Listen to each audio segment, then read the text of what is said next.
Chapter 7. You Who Do Not Weep. On the east end of Taormina is an ancient theatre dating to the 7th century BC.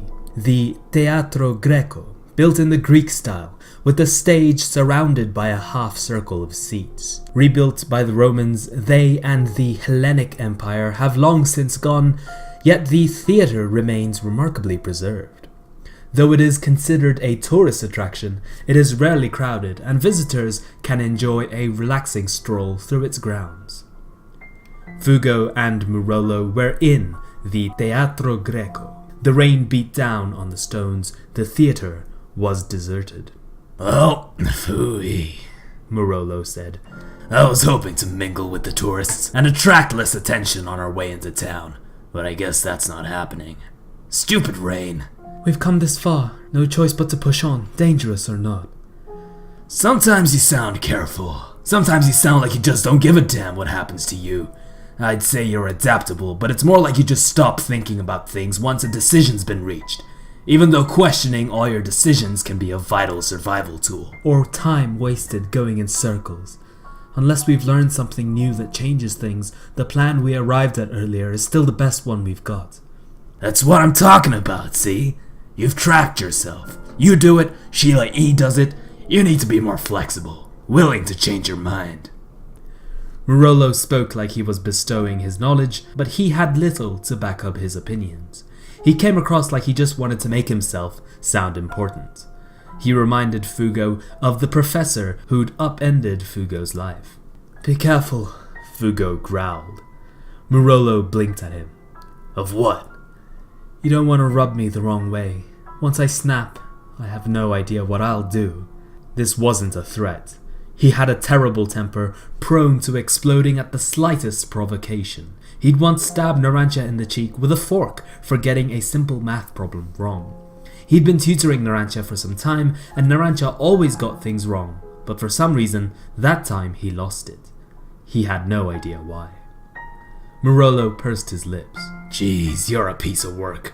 Fragile, handle with care, do not disturb.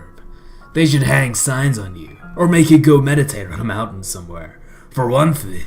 He trailed off, staring not at Fugo, but at the seats surrounding the stage. His face had gone pale, and he looked like he couldn't believe what he was seeing. There was a man sitting all by himself in the seats. He had a black umbrella keeping the rain off him. He blended into his surroundings somehow, looking like he'd always been there. He was an old man with deep wrinkles, but his back was straight, his body fit. There was a gentle set to his face, but his eyes were much too sharp. Fugo had seen him before in the photographs Murolo had shown him. Is that?" he stuttered. Murolo groaned. "It is. That's the leader of the narcotics team, Vladimir Kocaqi." He was staring right at them. He'd been waiting for them. There was no way he was here by chance. Murolo spun around, looking this way and that, but there was no one else around. Not a trace of Kokaki's team. Shit. I guess we could. Murolo turned to suggest they run for it, but there was no one at his side. Fugo was walking in Kokaki's direction. Wait! "We're doing this. It's too late to run." Fugo's voice showed no doubt, but hang on! He's not just some random old man. Even Diavolo decided he was better off negotiating an alliance than using his stand to keep him in line. He's experienced, a veteran, survived far more fights than you. Murolo's shrieks did nothing to slow Fugo's pace. Kocaqi smiled faintly, like an old man watching his grandson. Fugo glared back at him, thinking furiously. "He's confident. If he's here alone, he must have a good grasp on our stands already and be sure he can win. If he gets within 5 meters of Purple Haze, he's done for no matter what. I doubt his stand will make any difference, and I don't imagine that's his plan, so he must be preparing a ranged attack. What I have to do is somehow close that gap and get within range." With that in mind, he started walking. "This is a trap of some kind. I've got to somehow spring that trap and have Purple Haze break through it and get to him." This was the closest thing to a plan he had. Kocaqi smiled pleasantly at him, then said, I hear you were in classes with my boy Massimo at the Università di Bologna. Honestly, he doesn't have much good to say about you. Panna cotta, Fugo. It sounds like your life is a series of mistakes. What do you mean? I'm sure you believe that you are trying to make the right choices, but even trying to do that is proof you are mistaken. He sounded like a teacher, patiently explaining something to a student who just didn't get it. All Sicilians know what life is. This may be hard for a rich kid from Naples to grasp, but life is inherently unfair. Nothing in life goes as planned. You have to accept that. You'll never get anywhere if you don't. Even if nobody understands you, even if things don't turn out the way you expect, accept it. Losing your temper and taking it out on everyone around you is inexcusable. It prevents you from making anything of yourself. It leads you straight to ruin. We Sicilians place a great deal of value on silence. Silence and forbearance. Those two things lead to hope. Attempting to forge a life with your will alone is hopeless. Fortune is never that kind. There is no right choice, Fugo. Every time you make a choice based on what's right, you're making a mistake. Dreams and reality aren't that different, you know. The reality you believe in is just another delusion. As Kocaqi finished speaking, Fugo was 5 meters away from him, almost at Purple Haze's range. He had only to take a single step, and he would be close enough to kill the old man with a single punch. But even at this range, Kocaqi did nothing. If his stand were active, Fugo would be able to see it. Kocaqi was an old man. Fugo was almost certainly faster on the draw and could strike first if he attempted anything. Except, he didn't. What's going on? Fugo stopped moving forward. He was tensed to act at any moment, but hesitant to do so. Thoughts flooded his mind. Maybe he shouldn't kill Kocaqi. If he wasn't going to resist, maybe they should capture him for questioning. Maybe he was just buying time for his team to escape. Each of these ideas floated past and were dismissed. He knew perfectly well they were all lies. He knew Kocaqi was there to kill him, knew Kocaqi had no intention of throwing the fight. He could see it in his eyes, but Fugo couldn't see what lay beneath that and was at a loss as to how to proceed. Why am I hesitating? Seeing that Fugo wasn't moving, Kocaqi nodded slowly. You know so little, Fugo. Everything you think you know is shallow knowledge, only scratching the surface. You know nothing of courage, nothing of the strength men find when they cast aside their ego to live. Men without courage are like fleas, doomed to be slapped to death when they try to suck the blood of humans. Kocaqi was smirking. He was insulting Fugo, but Fugo felt no stirrings of anger. Why wasn't he mad? If Narancia had been here, he'd have snapped and attacked long ago. Fugo was sure of it. Narancia. He wasn't angry or upset. A strange sort of irritation propelled him. He lunged forward and started scrambling up the slope to the seats. He staggered. The ground under his feet had crumbled. He caught himself quickly, but... He tried to put his foot down, but it slid, and not naturally. It was like he'd tried to step on something that wasn't there, but he had looked down and picked a solid foothold. Before he worked out what had happened, his foot stomped down hard and he lost his balance again. What the? He had no idea what he was doing. It was like he was caught in some uncontrollable dance, his feet stomping wildly in all directions.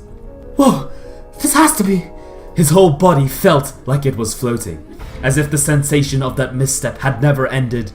No, it had grown stronger, echoing through his entire body. Is this his... Fugo was moving farther from Kocaqi like he was running backwards. His stand! It has to be! I'm caught in his stand's power. When did he attack? I didn't see anything, didn't sense it at all, didn't feel anything except... Fugo looked up. The rain, a fine mist that kept his body wet. He had seen it. He had felt it. He'd been aware of it all along. He'd been under attack the whole time. Yes, Kocaqi said. This is rainy day, dream away. See how you stumble perpetually? My stand is not knocking you off balance each time. You are. Your own senses are out of whack, and you are desperately trying to regain your balance. For one brief moment you are off balance, and I locked that sensation in place. The more Fugo tried to stop his lurching dance, the more wildly his limbs flailed. My stand has the ability to lock any sensation. Humans are always sensing things. No matter how much they may not want to, they are always aware. I take any one instant and make it last forever. You will spend the rest of your life trying to regain your balance. You're trapped. Never again will you be free of that sensation. Fugo's body was leaning at an impossible angle and spinning around, but he never quite fell. He'd thought perhaps he'd stop if he managed to fall, but he couldn't do that. The sensation that accompanies tripping, what is it, do you think? Whoa! Whoa! Exactly! You're falling. You're trapped in the sensation that you've started to fall, and the only place that sensation leads to. Fugo did not hear the rest of what Kocaqi said. His legs began stamping harder and harder, and faster they drove him in the same direction. He was falling sideways, propelled by his own strength. His legs touched the ground, but he was undoubtedly falling, traveling faster than he could ever run, flying across the ground, like he was challenging the limits of physics. Whoa! His scream faded as he left the Teatro Greco. How far would his legs take him? To the sea? To a wall? Either way, they would lead to death. One down, Kocaqi said, and stood up, careful to keep the umbrella over him.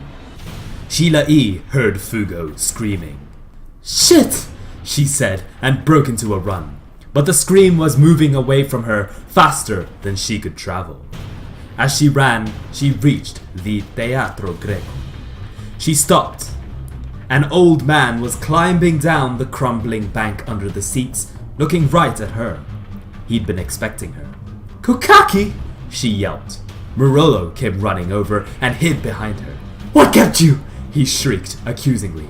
Where's Fugo? She asked. Kocaqi answered. I took care of him. Shila-E looked grim. This looked bad, but if she was inclined to give up this easily, she would never have been here. Voodoo child! She dashed forward, her stand lunging beside her toward the old man. Kocaqi didn't move. Unlike Fugo, Shila-E did not hesitate at all. She thought of nothing but slamming her fist into the old man's head. She cleared the gap between them in a moment, fist hurtling towards his face. But he leaned back a bit, avoiding it completely. He moved like a stalk of wheat in the wind, like a master of Tai Chi, stepping lightly sideways as Shila-E hurtled past him. She spun around, facing him again.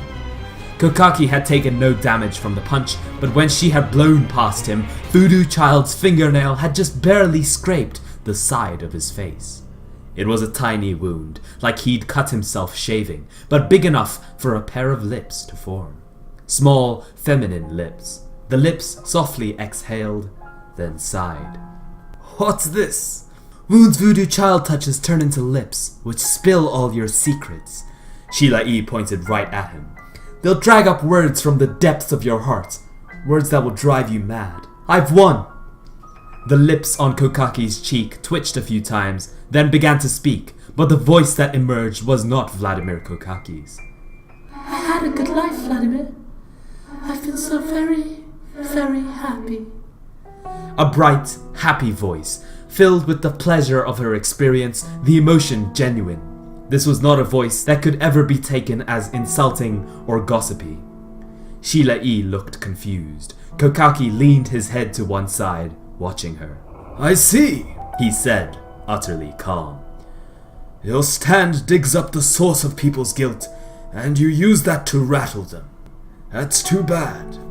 He ran his finger across the lips, and they were absorbed into him, vanishing completely, even though Shila-E had not deactivated her power.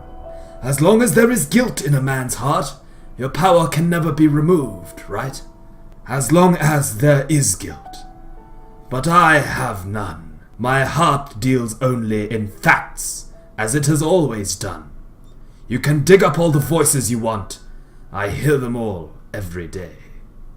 A gentle smile spread across his face. That voice was my sister, Amelia's. Her last words to me. She died in my arms, left me with that. 1943, August the 6th, the day she died. Do you know what that date means? On that day, Sicily was a battlefield. The Allied forces had landed in territory controlled by the fascists and the Nazis. There was fighting everywhere. The Nazis never seriously intended to hold the island, they only fought to cover their retreat. The villagers were grateful for it, but as they retreated, they went after countless innocents they suspected of being spies. My family were targeted. My parents were shot to death. I ran for my life, carrying her on my back. He spoke without nostalgia, as if this was something that had happened yesterday and he was simply reporting the facts of it. As I ran, I thought I'd pissed myself. I was so scared I assumed the damp was my own fault. I didn't stop running, but it wasn't urine. It was blood from Amelia's wounds. She'd been hit by a stray bullet. Kocaqi frowned and shook his head. Or perhaps she was shot in the back by a soldier as I fled. She took the bullet in my place. Because I was carrying her, she shielded me. I tried to treat her wounds, but it was too late. She had lost so much blood, and she was so very young. She did not have the strength to survive it. As she faded, she started to babble, telling me how happy her life had been. She was hallucinating that she had escaped alive. In her delirium, she kept asking me if I was happy too. She could no longer see me, but I couldn't speak. All I could do was nod. That's when my stand first appeared. I was able to lock her delusion in place, ensure it never ended. She escaped into that hallucinatory future, lived to grow up and grow old, surrounded by grandchildren. The illusion never ended. An hour after her death, General Patton's forces passed me by. If they had been a little faster, she might have lived, but that was not her fate. Amelia had died with a smile on her face. She had smiled for just a minute or two, but that was 80 years worth of joy. What difference is there between a dream and reality? The peaceful look in his eyes unnerved Sheila E. It reminded her of her dead sister's eyes. But that didn't change anything. This man was still her enemy. She grit her teeth and tried to attack. This time, he didn't move, didn't even try, simply let her attack all she wanted, but every punch missed. Huh? No matter how hard she tried, she couldn't hit him. She was already under his power. When Kocaqi saw her expression, he nodded. For a fraction of a second, you felt like you couldn't beat me. I've locked that feeling away for all of time. You can try to attack me, try to resist, but you won't be able to. That's how Rainy Day Dream Away works. Can you free yourself? Do you have the mental fortitude to overcome it? This is not just my stand's doing. This is the weight of Amelia's 80 years of happiness. You need something solid, something real driving you to break through all of that. No! Impossible! Don't worry, Sheila E. I won't kill you. I have no reason to. Hide somewhere until our fight with Giorno Giovanna is over.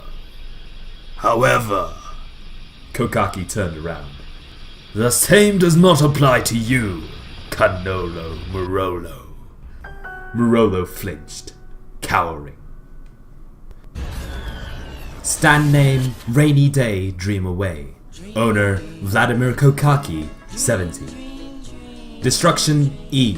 Speed B, as fast as the brain. Range A, duration A. Control E, potential E. Power. Locks an idea, emotion, or sensation, covers an area like a misty rain, and can target anyone in that range. Once locked in, they can never escape. Someone with a minor illness might fleetingly wonder if it will kill them. If that thought is locked, it will. It uses an opponent's own mind against them, and no amount of distance between Kocaqi and his targets will ever free them. For some reason, old memories flooded his mind. Memories from when Mista had joined them, their team fully formed, and they began to gain a reputation in the syndicate. Then one day, Fugo was summoned to Bucciolati's place alone. "Hello?" Fugo took a step into the room and froze. The mood in the room felt wrong. It was too quiet.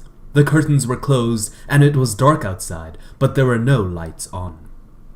Bucciolati was sitting on the sofa in the living room. Fugo gingerly moved closer. Bucciolati?" Bucciolati waved a single finger, signaling him to sit down opposite. Fugo did. He folded his hands on his lap, waiting for Bucciolati to speak, but he said nothing. In the silence, the faint ticking of an old clock sounded horribly loud. "What's going on?" Fugo was starting to panic. Bucciolati was always so decisive. It wasn't like him to delay. At last, Bucciolati stirred. "Did you know, Fugo?" For a moment, Fugo was confused. Then he knew what Bucciolati meant. "About the drugs. I knew something was up. Abbacchio and I checked into it." He paused to see how Bucciolati was taking this, but not a muscle on the man's face moved. "The evidence suggests the boss has started his own narcotics trade. We hit up members of the gangs we'd taken out, assuming they were dealing again, but they just laughed. Said there was a new game in town. When we reported this to Polpo, his fat face went white as a sheet. He started shaking. "Stay well clear of this," he said. Clearly the boss hadn't told him anything about it. I'm guessing the boss won't let Polpo in on the drug business to keep him from getting any more powerful than he already is. And Polpo realized this. It frightened him. He doesn't want the boss to see him as a threat. That's why Polpo didn't tell you. He didn't want us involved, so Fugo tried to explain further, but Bucciolati raised a hand. "Enough." There was a frosty chill in his voice. Fugo stiffened. "Is he gonna kill me?" For a moment, he was sure he was.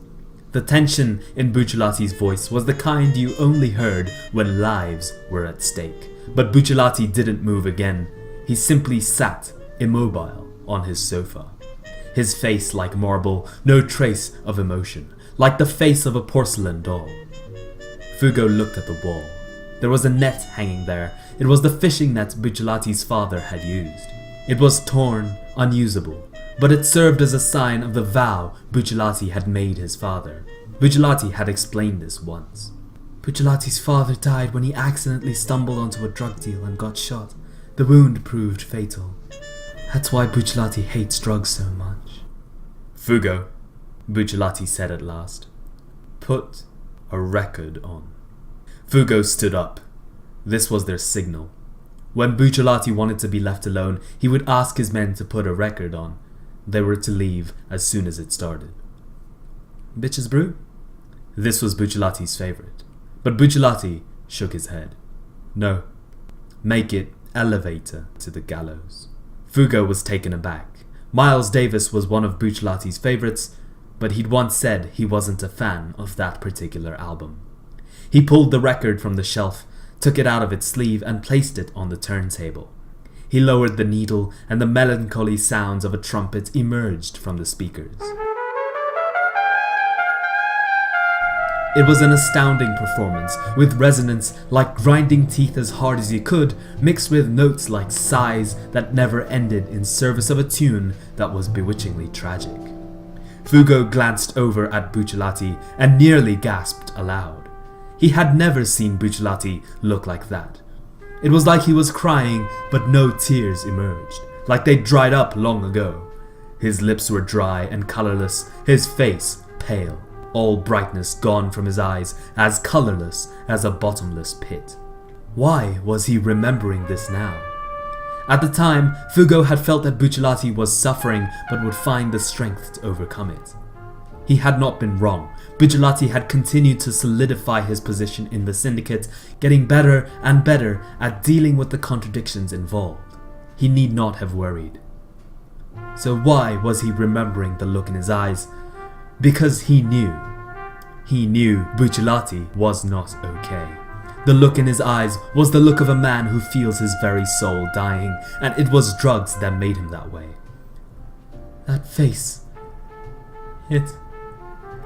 As he fell forever, Fugo felt an urge rising within him. A rigid, stony urge that entombed his heart, allowing nothing else in, filling his very soul. The same urge that had led him to beat the professor who'd sneered at his grandmother's death upside the head with a 4-kilogram dictionary. You I will kill, Canolo Marolo. A man like you cannot be allowed to live. His umbrella held aloft. Kocaqi began walking towards Marolo. Marolo scrambled backwards. He was too scared to turn his back and run.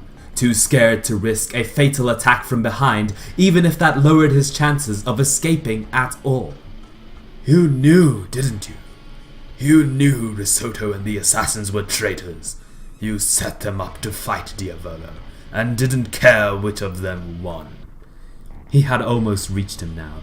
The only reason they even went after Diavolo was revenge for the punishment their teammates had received when they tried to uncover the boss's identity.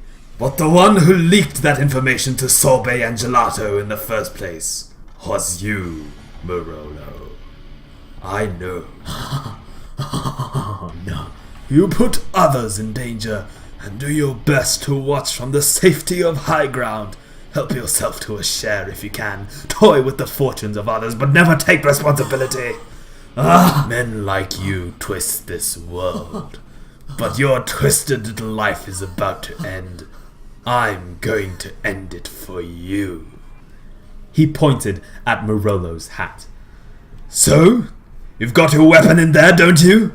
I can tell from the way you try and hide it. You've got something hidden under there. A gun? A knife? A bottle of acid? Whatever it may be, try and use it. Marolo's face twisted up in pain. He knew what would happen. When people try to use a weapon, they must always be careful. Careful not to shoot a gun. Careful not to cut their hand with a knife. And the moment he thought that, Kocaqi would win. If he tried to attack, he'd destroy himself. So how could he fight? Kocaqi had easily made an experienced fighter like Sheila E. helpless. Marolo had no chance. He was sure their mission ended here. But then, thunder in the distance. A low rumbling from far away, but the clouds above them weren't storm clouds, and this mist of a rain was Kokaki's power, not a natural weather phenomenon. Kocaqi noticed it too. The thunder was getting closer. Kokaki's eyes widened in surprise. No, he said, looking up. It sounded like thunder, but the sound never ended. It just got louder. He can't have. And not just louder, closer. Whatever was making that sound was hurtling towards them at terminal velocity, the speed of an object falling straight down. By the time the object was visible, it was too late. He used his stand to throw himself into the sky? For a moment, their eyes met, Vladimir Kokaki's and Pannacotta Fugo's, as the latter fell from the sky. The only time the sensation of falling ceased to matter was when he was actually falling from hundreds of feet in the air. Kocaqi opened his mouth, but there was no time for him to scream. Fugo's stand was out in front of him, and it landed first. The noise came from it. The thunder was a roar of titanic rage. The star!